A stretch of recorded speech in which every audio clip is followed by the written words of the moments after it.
नमस्कार साथियों, क्या आपकी जानकारी में है कि हमारे देश में इस किस्म के प्लास्टिक के ग्लास और ऐसे प्लास्टिक स्ट्रॉस को बैन यानी पूर्णतः प्रतिबंधित कर दिया गया है। इस वीडियो में मैं आपको उन सिंगल यूज प्लास्टिक आइटम्स या एक बार इस्तेमाल होकर के प्लास्टिक के आइटम जिन्हें हम फेंक देते हैं और जिन्हें देश में 1 जुलाई 2022 से बैन किया गया है, उनके बारे में जानकारी देना चाहता हूं। इसके अलावा आपके संज्ञान में यह भी लाना चाहता हूं कि हमारे राज्य उत्तराखंड में पिछले वर्ष यानी फरवरी 2021 में कुछ और सिंगल यूज प्लास्टिक आइटम्स को बैन किया गया था। प्लास्टिक की प्लेट, प्लास्टिक के डब्बे, प्लास्टिक के टिफिन, प्लास्टिक की कटोरी, ये सभी बैंड आइटम्स की श्रेणी में आते हैं।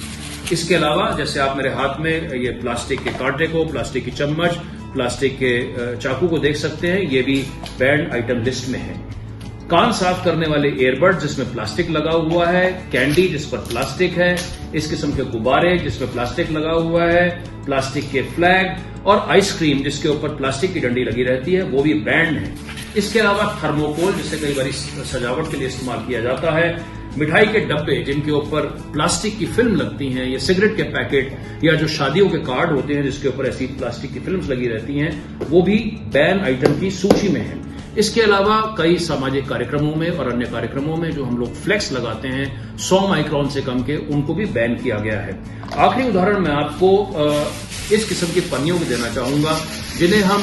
दूध या दही के लिए इस्तेमाल करते हैं, ये भी बैंड आइटम की लिस्ट में आती है और इससे तो आप भली भांति परिचित हैं। इस किस्म की पन्नियां, चाहे इनकी कोई भी माइक्रोन या मोटाई हो, ये हमारे राज्य उत्तराखंड में बैन है। एक और उदाहरण इस किस्म के बैग का है जिसके बारे में कई बार ये धारणा रहती है कि ये कपड़े का बना हुआ है, लेकिन वास्तविकता ये है कि ये भी एक किस्म का प्लास्टिक है जिसे नॉन वोवन पॉलीप्रोपिलीन कहा जाता है और उसकी कोई भी मोटाई हो उसके बावजूद भी इस पर उत्तराखंड राज्य में बैन है। दोस्तों, अब आपके जहन में एक जिज्ञासा होगी कि जब सभी चीजों के ऊपर बैन लग गया है तो हमारी रोजमर्रा की जिंदगी आगे कैसे चलेगी। मैं आपको ये बताना चाहूंगा कि इन सभी आइटम्स के विकल्प धीरे धीरे करके बाजार में उपलब्ध हो रहे हैं। इसके अलावा जब हम लोगों की भी इस पूरे अभियान में जन सहभागिता रहेगी तो निश्चित तौर पर हमारे पूरे समाज में, हमारे राज्य, हमारे राष्ट्र और पूरे विश्व में कहीं ना कहीं इस सिंगल यूज प्लास्टिक के युद्ध में हम लोगों को सफलता भी मिलेगी।